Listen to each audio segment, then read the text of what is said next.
సినీ థియేటర్లకు సంబంధించినటువంటి తిరుగుబాటులో కొత్త మలుపు తిరిగింది.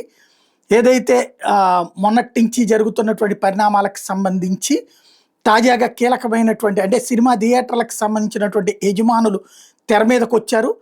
అసోసియేషన్ తరపున జిల్లా ఎగ్జిబిటర్స్ అసోసియేషన్ అధ్యక్షుడు కోళ్ల అచ్యుతరామారావు తూర్పుగోదావరి జిల్లాకు సంబంధించి మాట్లాడుకొచ్చారు. మరో ఏడాది పోతే రాజమండ్రిలో థియేటర్లన్నీ మనుగడ కోల్పోయే పరిస్థితి ఏర్పడుతుంది. పర్సంటేజ్ అడిగితే బాగుంటుందని గతంలోనే నిర్ణయించుకున్నాం.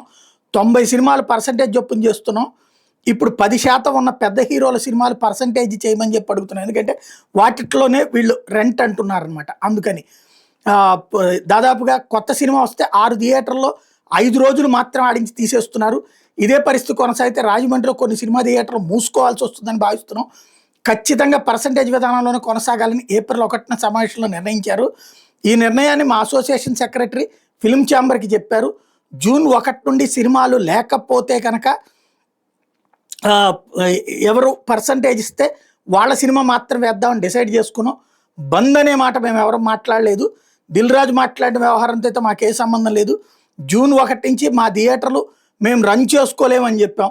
రెంట్ ఇస్తే వేసుకునే వాళ్ళు వేసుకోవచ్చు, రెంట్కి ఇచ్చేటటువంటి వాళ్ళది అని తేల్చి చెప్పాము.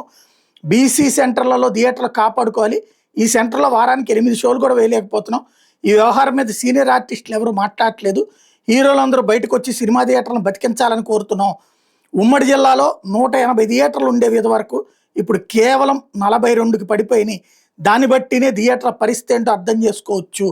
దీంట్లో అనవసరపు రాజకీయాలు వద్దు, ప్రేక్షకులు థియేటర్లకు రాకపోవడానికి కారణం రేట్లు పెరగడమేనన్నటువంటి విషయాన్ని తేల్చి చెప్పారు.